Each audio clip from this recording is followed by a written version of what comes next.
What's up, everybody? It's Ronald, and I'm here with a bonus episode. That's right. You get an extra. This has been a great year of recording, and I have a lot of stuff that didn't quite make sense for a full narrative episode, but I still want you to hear it. So for those of you who have some spare time, that's what these episodes will be. Spare time well spent. These are side missions, one-offs, side dish, extra, bonus, second helping. Anyways, if you're waiting in expectation of a new in-canon episode of Time Well Spent, you won't have to wait long. I have the final episode of 2018 dropping later in December between Christmas and New Year's Day. It'll be entitled Voicemail. Today's spare time is an interview with Ryan Smith, who is a professional football player in the NFL. He is currently playing cornerback for the Tampa Bay Buccaneers and is in the middle of his third season. I sat with him back in the summer prior to the start of this 2018-2019 NFL season. We talked about his path to the NFL, some of his experiences in the league, and we even talk a little bit about the anthem kneeling protest and his perspective on it. So I did my best to make this interview accessible for everyone, but for those of you who don't know or care too much about sports, here's a bit of a cheat sheet. Ryan talks about the draft, which is the NFL draft, the process by which amateur players are selected by teams to play in the NFL. Each team chooses available players in rounds. You'll hear him reference the third round, which is when he thought he would be drafted. We talk about college divisions of football, one of them being the ACC, which is just a grouping of teams who play each other in college athletics. Ryan was drafted into the NFL as a safety, but then moved to cornerback. These are both positions on defense in football, but they have separate responsibilities on the field. Typically, when you're selected to play in the NFL, you're selected at the position you played at in college, but Ryan was one of the exceptions to this rule. He'll talk about that transition. Finally, you'll hear Ryan mention Trey several times in this interview, and that's his younger brother who played football with Ryan up through college before moving on to his career in law enforcement. So let's get to the interview, which begins with Ryan telling me about his humble yet reluctant beginnings in football.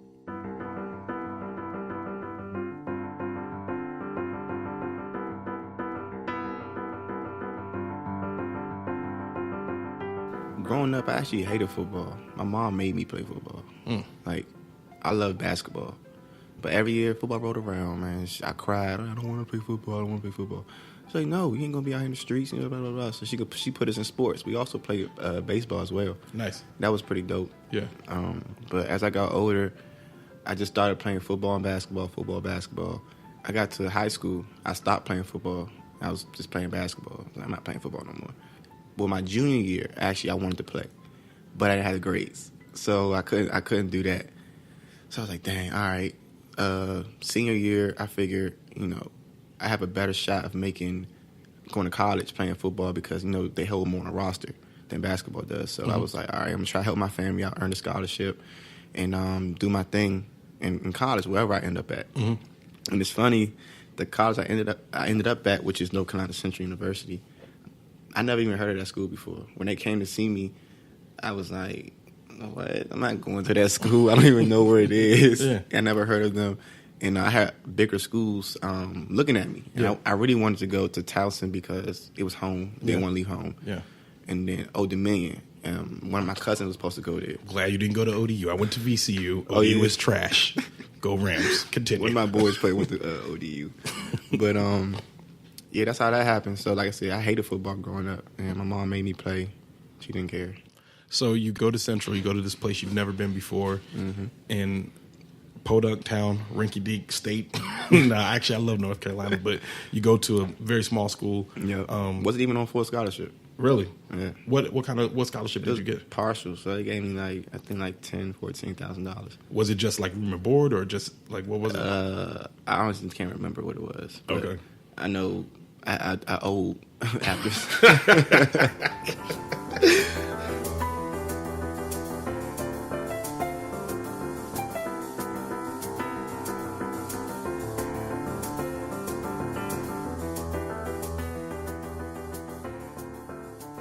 When do you realize that you're just better than other people in football? Because here's the thing: when I played sports, I was not great.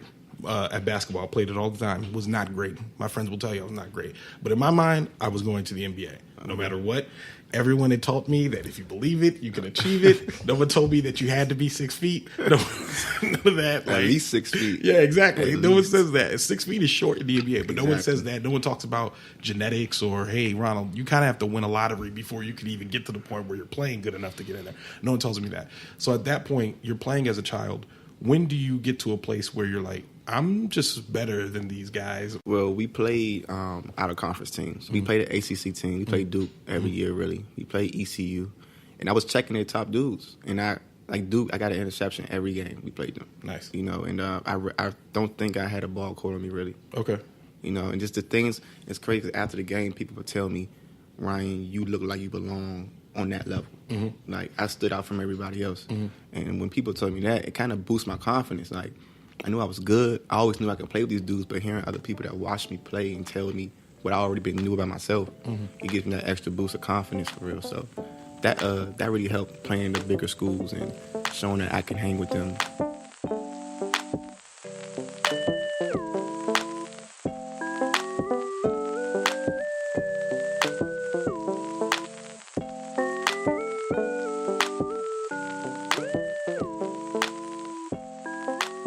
I had the worst season of my life at my junior season, and I gave up. But I got healthy. I was hurt, so I got healthy in off season, and I was training really hard. Man, I was like being late to work because I'm on the field training, and Trey would get on me like, "Wow, you can't be doing that, man." But in my mind, I'm like, "This is gonna pay off in the long run. Like, I'm going to the NFL. I get this money back," type thing. So my senior year, after we played Duke, and I think that was my best game I ever had against Duke.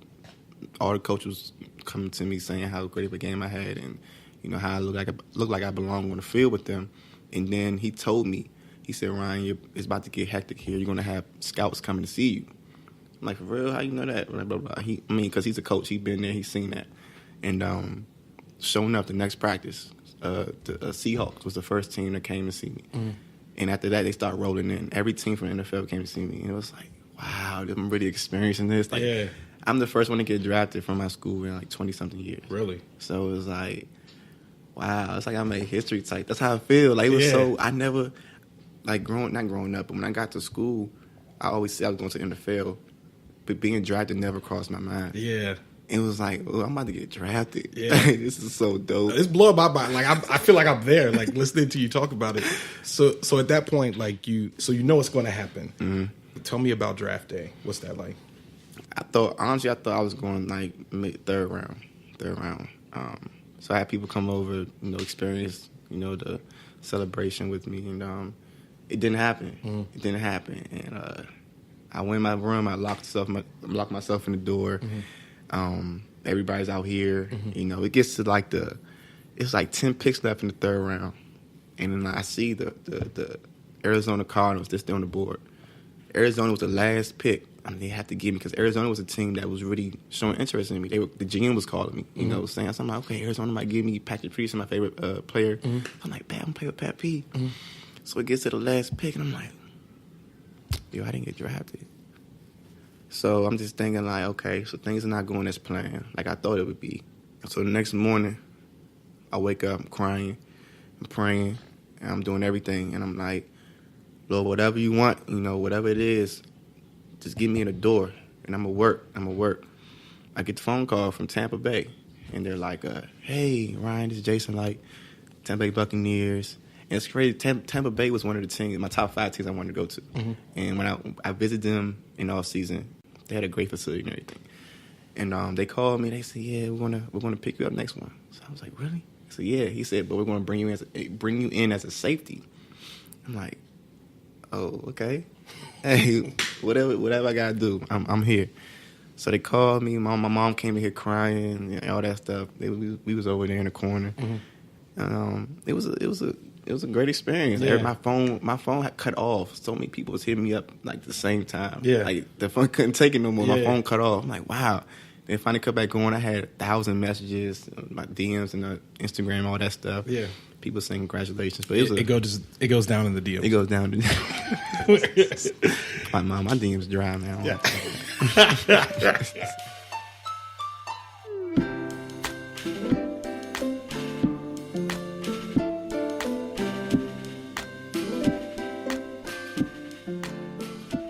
when I went in my rookie year, everything looked foreign to me. I'm like, I played football before, okay. It can't be this hard. But it was so hard. It's so difficult. We had so many things we had to say and check and stuff like that. So I was like, okay. Like, it's funny. I was in practice. We make fun of, we talk about this till this day. How, like, I'll be in practice and, you know, the offense does something. I got to make a check. And I just be like, and the ball snap. I don't know what to do.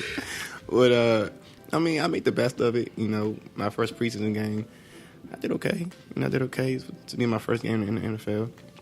And then I got moved back to corner because in practice I was checking Mike Evans every day. And, you know, coaches was like, wow, you know, this dude, he might be better at corner. Yeah. You know, and I guess they brought me in as safety because of my size and my speed, and I'm physical. You know, but at the same time, I thought of it as like, I'm not really a safety size dude. You know, you got these big running backs your size coming at me full steam. Like, I mean, scientifically, it's not going to work. Physics say, I about you said, bruh. So you want me to do what? You want me to do what? To who? Okay. Yeah. But hey, I made the best of it though. Yeah. So when they moved me to corner, you know, I was really excited. I really was. And it was working out. It's working out so far. And I work hard at what I do, and I'm working hard to be better every day.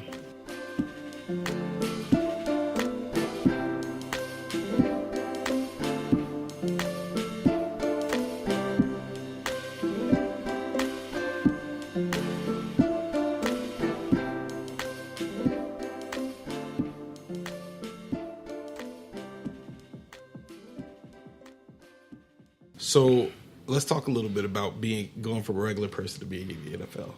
So what was the first thing you bought that you knew you were popping at that point? You like, I'm here. Yeah, I had got my Audi, and it wasn't cheap. Yeah. And I was like, and I told myself since high school, I was saying when I go to the league, I'm going to give me the Audi. Yeah.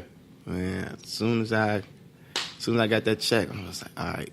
You know, but the thing about it is, at first, I wasn't going to be able to do it because I promised my grandma to get her a car. Yeah. And I was like, well, if I do this, I'm going to do stuff for my family as well. I'm not going to have enough to get the car. Mm-hmm. I forgot what we did to make it work, but it worked. Yeah. And that's my baby. I'm never selling her. I'm going to have her forever. Yeah. And outside, I was like, wow. And I would drive down the street. Anywhere I go, people would honk the horn, put the thumbs up. Yeah. Like, oh, my God, that car is so sweet. Yeah. Things like that. And I pull up with my friends. They be like, ooh. You know, things like, and they still do it to this day. It's been 3 years now. Yeah. And it's like, that's my baby. I got her. So you go from basically, like, did you ever have a job before the NFL, like part-time, anything like that? Yeah, I worked at Papa John's. Okay. But that's my only time I had a job for real. Okay, so you go from like Papa John checks to, I don't know, X amount of money you're making per game. Yeah. What's that like? Like, how do you go from, like, even, because for me, I'll give you an example. I went from making, like, I remember my first check when I was 15 years old. My first check, I was working at this place called the Fairfax. It's an assisted living facility. My first check was $70. And I was like, yo, I am popping. Like, $70 at 15 is like $70 million. No, I'm like, do you know how many things I can get with $70? I know exactly what you mean, because I felt the same way. Yeah. Even like, when I was in high school, you know, I had a girlfriend in high school, and I had like $70, matter of fact. Yeah. I thought I was popping. I could take you to the movies, get some ice cream. Yeah, like, I'm good. Whatever you want, we got it. Yeah, because I know your tastes aren't expensive. So we can get coffee before the movie. We can get ice cream after the movie. Get candy and all that whatever stuff. You want. Like, whatever you want, I got it. And I'll have change. And I would have change. My mom would take us to the movie. I got to pay for gas. Yeah, there's no gas. I can't even drive. So, but like, how do you go from... Like, when you go to that, and I imagine there's an adult version of that feeling when you get like a multi-$1,000 check. So what's that like? Like, do you like stand there? Do you stare at the check? What's that like? It's well, I have a direct deposit, so it just goes in the thing. So I only see the check, but it's a great feeling knowing, you know, if you feel like going to the mall, you see something on TV or on social media, you're like, I want that. You don't gotta think about like, do I have it? Or yeah, I checked. Like, I know I have it. Yeah. So it's like, go have fun. Yeah. You know, don't be stupid. But it's a great. At first, when I first got to the NFL, I I had to get used to it, just having it. Because Yeah. I was still looking, I still look at price tags. I don't just go in there and say I want this, I want that. Don't get me wrong. I mean, shoot, you act cheap, stay rich. Pretty much. But now I spend a little more than I did my rookie year. I mean, granted, I make more too. But it's just a great feeling, just knowing, you know, I don't got to check to see if I have it or if I want it or you want it or my family needs something. Here, you know. So it took a couple months for me to get used to it. Because like I said, at first I was like, nah, I can't get this too. It's too much. I'm not paying this much for this. But now I'm used to it. Now I go into the store knowing I'm about to drop this. Yeah. Because, you know, it's a store. It's an expensive store. Yeah, you know? But at first, before, I was like, what? I would never. Now I do all the time. I would never. I would never do that. And now I do all the time. So well, let's talk a little bit about that. So you go from, like, you making all this money now and you, like, helping out your family and all that. But there's a lot of what do they call, freeloaders that come around, whether they be, like, extended family, whatever. Yeah. Tell me a little bit about those experiences. So you mentioned on draft day that people were hitting you up for money. Yeah, well, it wasn't on draft day, but it was like before I even got my first check on my signing bonus. Yeah. I'm like, dang, like, what would you do if I wasn't in the NFL? Or, like, if I didn't get drafted, would you still hit me up? Or, like, you would find another way, right? Yeah. But it's like, I like, one dude I know him forever. So we was little. We did everything together. So it's like, he one of the ones that hit me up. I wanted to do it for him. I'm like, dude, I got other you know, things I need to take care of. Like my family, they need this, they need that. But I'm not the type to really like try to hurt people's feelings, or it's hard for me to say no to people I care about. So it was like I called my mom, my dad, told them what happened. Basically, they was like, Ryan, we need to be your yes man, no man for however amount of time. Then we would do that. But I mean, you gotta follow your heart really. If you want to do it, okay, cool. But it's not really a good time to do that. You know, you didn't even get your first game check yet. So it's like, you know, so they kind of handled that. Another situation, one of my friends needed something for, you know, rent, I guess. And it's crazy because I told him no too. And I got on my hands and knees and prayed that God would take care of this. And literally a week later, he called me and said, Ryan, he had a job. He said, Ryan, the check was exactly what he needed to him and pay his rent. Nice. Man, I was like, Lord, you are so amazing. Because I was hurt that I couldn't do it. But it was like, it's too early to be asking me for money. So it was like, I told him no, but if you really, really need me to call me later, cool, whatever. Boom.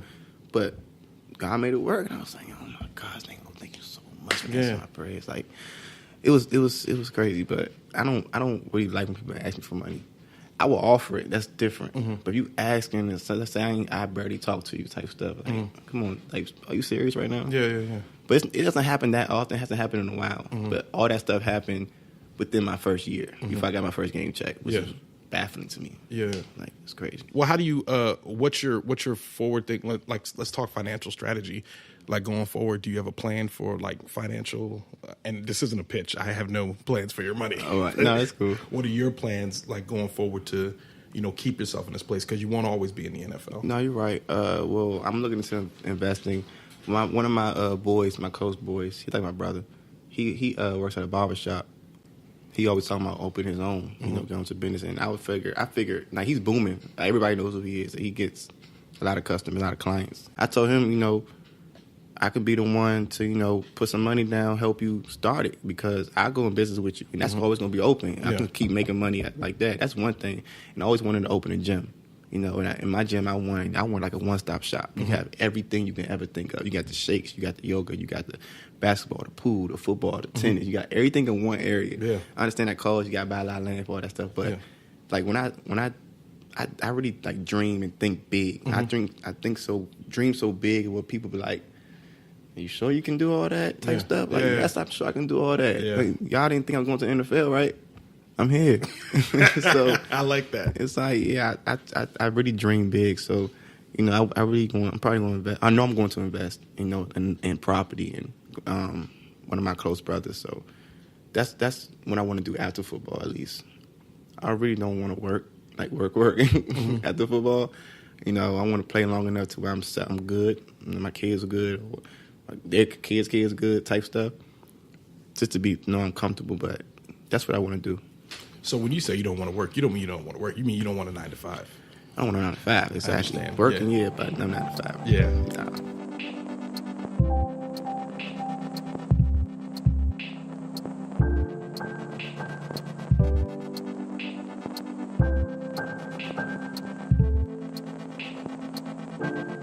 So the other big issue, hot button topic, especially with the NFL changing their rules, was kneeling for the anthem. So first of all, like as a black man, do you have any feelings towards like why Kaepernick was doing what he did? Any of that? I don't want to say I don't have any feelings. I respect what he's doing. Mm-hmm. I just don't like how people try to like switch it, like make it more than what it was, or make it what it wasn't. Mm-hmm. You know, they try to say like disrespecting the military. Mm-hmm. It's not about that. Mm-hmm. You know, it's about the brutality of police. You know, about on young black men, or young men, period. Mm-hmm. But mostly black men, clearly. Mm-hmm. You know, that's what it was about, really. But they made it seem like it wasn't what he was representing, what he was doing. So I don't like that. But I respect him for continue to do what he started. He didn't fold. He didn't stop because of people saying this, people saying that. No, he stuck to what he believed in, what he wanted to do, and he's still doing it. So it's sad that that affects his play in the NFL. Because people are so worried about what other people think. Mm-hmm. And it affects who they are. They try to be somebody they're not. But that's not him. So I respect that. But that's the most I really paid attention to it. Mm-hmm. I mean, that's a mouthful. Like what you said, it sounds like you've been paying attention. But that's mean, because I can't really have a debate about it with like somebody who really's into it. Yeah. But like outside looking in, just hearing things and just seeing little stuff that I've been seeing, that's the most I can really say about it. Do you ever feel like you would do something like that, and why or why not? Me personally, no, just because like I don't like attention. Mm-hmm. I don't like being on the spotlight unless I'm on the field. Mm-hmm. Other than that, I like to be standoffish. Not standoffish, like antisocial, but just like like blending with everybody else. I understand. That's just me. That's just who I am. Mm-hmm. And I mean, people might think that's like, what? You should speak up more. You have you're on a platform where people will hear you type things. That's just not who I am, though. Mm-hmm. And that's Trey. Trey would do it all day. That's just not me. Yeah. I'm shy. I'm a shy person. People don't know that. Yeah. So I just like being blending with everybody else. Really, I'm not saying I'm being fake. Mm-hmm. I'm just not as vocal. Yeah. That's just not me. I mean, it sounds like you're supportive, but it's just not your lane. I'm very supportive. Yeah. I'm very supportive, but it's not my lane to just be out there in the front. Okay. Unless I'm on the field. So you mentioned your brother Trey. Mm-hmm. Talk a little bit about what it was like playing with him and what it was like when you guys parted ways with you going to the NFL and him choosing his law enforcement career. Shoot, that's crazy. Me and Trey played with each other in every sport since we were 6. Yeah. On the same team all the time. I guess when we parted ways for real, we kind of knew it was going to happen. Mm-hmm. It felt kind of weird. Yeah. But at the same time, we knew it was going to happen. Like, Trey knew what he wanted to do, and I knew what I wanted to do. We both knew what each other wanted to do. So, it wasn't like, shocking, like, wow, I'm not with my brother. Granted, I do miss him all the time because we grew up together, and clearly, and we did everything together. Went to the same college. Most people go different. Most brothers, siblings go different colleges. We went to the same college, spent on the same football team, same defense. Yeah, both started together. So I mean, it was like, oh dang, I miss you, Trey. Yeah, and I miss you, Ryan. And we call each other all the time. We talk at least twice a week. When I come home, we're not always together because he's busy. Mm-hmm. I'm in all season, so he works still. So he'd be like, come on, bro, let's hang out. He does. Man, I gotta go to work. All right? It's funny because he the one that want to hang out all the time. Yeah. Whenever he has off days, he wants to hang out. We hang out as much as possible. Yeah. We want to have limited time together. You gotta value it. Yeah, Trey, my best friend.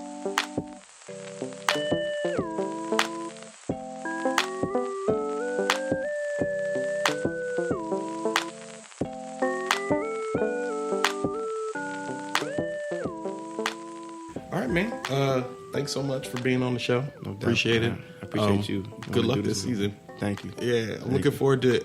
I know I said it last year, but I'm looking forward to seeing you rip stuff up. I'm looking forward for me to do that too. Good. I gotta turn some heads and shit. Yeah, I gotta turn some heads. Good. So, good luck, man. Thank you, man.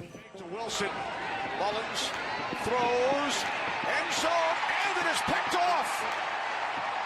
Ryan Smith comes up with the first takeaway by the Buccaneers defense in the last 8 games. Yes, 8 games.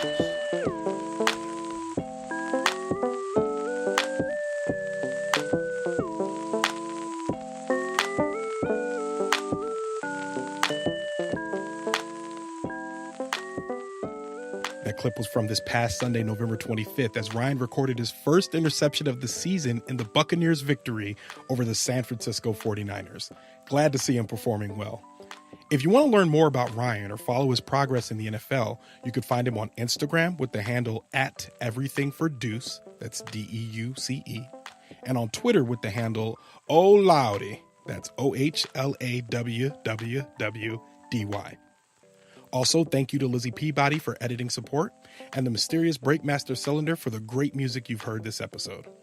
As I mentioned in the beginning, episode 18 comes out in December, after Christmas but before New Year's Day. It's entitled Voicemail, and I'll be doing a personal retrospective on 2018.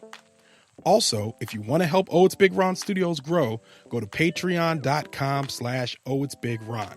I just added some new offerings on there, including stickers, magnets, and tote bags with the lowest contribution starting at just $2 an episode. Again, that's patreon.com/OhitsBigRon. PATREON. Time well spent will return soon. Thanks for listening.